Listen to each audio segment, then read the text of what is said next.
All right, we're back. We're on page 6 of notes 10 of Calc AB. We're talking about concavity at this point. We were talking about first derivative test, candidates test, extreme value theorem, what the derivative tells you, increasing, decreasing for a function, all that. Then we start talking about the second derivative.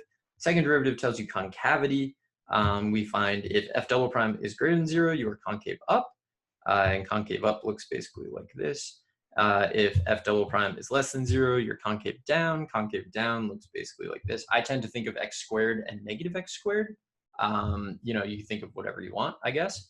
And then because f double prime is telling you about the slope of f prime, we know that if f prime is increasing, f double prime is positive, and both of those are enough to tell you concave up.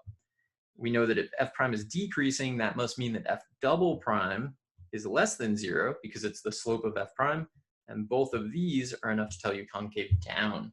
So it's a lot of connections, and that's what makes it really neat, but also it means that like as soon as you see it, you need to really start kind of like internalizing that information because it gets overwhelming as soon as you're a little behind. All right, so let's see. On each of the following graphs, add tangent lines, identify whether the graph is concave up, concave down. Points of inflection are marked. That's nice.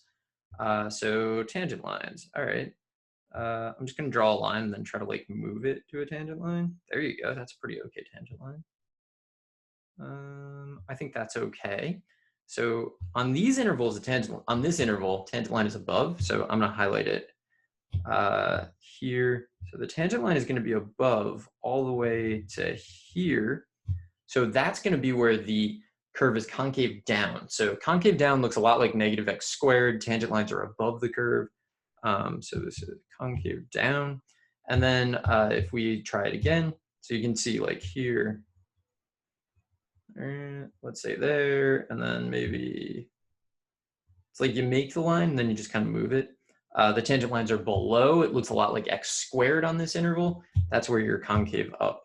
So x squared is concave up, negative x squared is concave down, and the location of the tangent lines can help a lot. So this and this. Okay. Over here, it's just more complicated, right? Point of inflection, by the way, this point of inflection. So you can abbreviate that POI, point of inflection. It's a changing concavity. It doesn't matter which way it goes. Here, concave, let's do, what colors am I using? So concave up is this like, I don't know what color that is. Bluish, blue-green, is it aquamarine? I don't know. Concave up here. And then you're also going to be concave up here. And I'll do some tangent lines. So tangent lines are below the curve when the curve is concave up. Which like, when I was learning calculus, I found that counterintuitive, but I don't really remember why I found it counterintuitive. So like, if you're finding it counterintuitive, I don't know, give it time and maybe you won't anymore. But this is where we are concave up. And so we're using this color. And then concave down on the other interval. And the place where we change is a point of inflection. So always be thinking about these tangent lines because their location is super helpful. Concave down. Okay, so that's if you have a graph of f of x. And there's just a description here. So concavity of a function has a lot to do with tangent line approximations. So, I mean, if you look at it, if the tangent line, like on this interval, the tangent line is always above the curve, which means if you use the tangent line to approximate the function, you're always getting an overestimate because you're always above the curve. And then sort of similarly here, when the function is concave up, the tangent line is below, which means if you plug into it, you always get a value that's below the true value. You always get an underestimate. So that's all that this is talking about.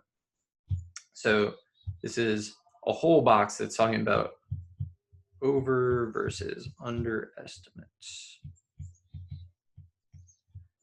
And it's a really important idea. So you have to understand it, but I'm telling you, if you can get your head around what the graphs look like, it's a lot less memorizing. Like just draw it out and you'll immediately know like, oh, this is doing whatever. To justify points of inflection, really, really similar to the first derivative test, right? First derivative test tells you if f prime changes from positive to negative, something happens. If f prime changes negative to positive, something happens. So for points of inflection, we're talking about f double prime. So f double prime has a sign change. But that's all we need because there's no special name. So if these are our three different explanations that you can give, all of which are good.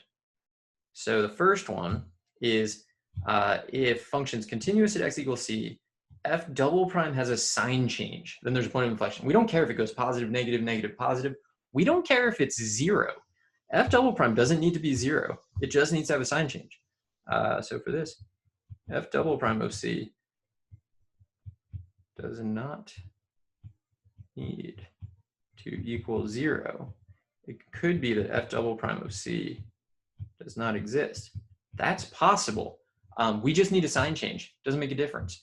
Another thing that could happen is that if f of x exists at x equals c, you can't have a point of inflection if you don't have a point. So f of x needs to exist at x equals c. F prime changes direction. I don't really like this one. So I'm actually going to modify this right now. So I'm not going to say changes direction. I'm going to say changes increasing to decreasing or decreasing to increasing. So I want you to change that too. I don't want you to use f prime changes direction. The reason for that is that a couple of years ago, it like suddenly occurred to me, like f prime is often changing direction. I mean, it may not be changing from increasing and decreasing, but it's changing direction. Like if it goes from a slope of 1 to a slope of 2, it like changed direction. If you were driving along that, you'd be like, yeah, I had to change direction. So I think it's better to say increasing, decreasing, or decreasing to increasing. Specify it. It doesn't really matter which. Then f of x has a point of inflection. It's a little easier to just say that f prime has a relative extrema, meaning a relative max or a relative min. That's by far my favorite method to use. I use it all the time when I can. And then they have different places, right? So you're going to use this if you have f of x and you find f prime and you find f double prime and you make a sign chart. Easiest to use this. If you have a graph of f prime, I think that this is the easiest one to use, with the caveat that if f prime, so if f prime looks like this, I'm trying to make axes here. I'm also losing my voice, it feels like, so that's not great. That doesn't bode well for the rest of the videos I was going to make.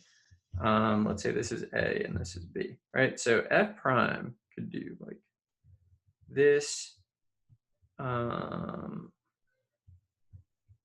then like this, right? Okay, so if you're looking at this, and this is the graph of f prime, we know that f of x has a point of inflection at x equals a because f prime has a relative maximum at x equals a. And that's my justification. So I'm going to say, let's also say f of x is continuous.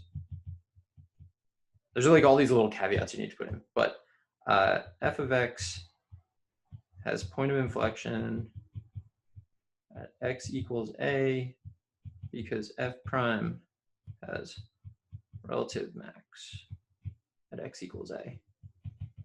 Now at x equals b, f prime changes from decreasing to increasing, but f prime doesn't have a relative minimum, which is super unfortunate. We have to use a different explanation. So we can say that at b,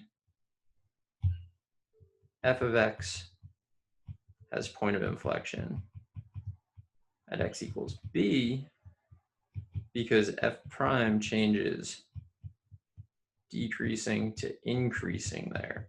But we can't say that there's like a relative max or min because there's just not. It's f prime doesn't exist at b, which is unfortunate, but we do know that f of x is continuous. So there's a point on the curve.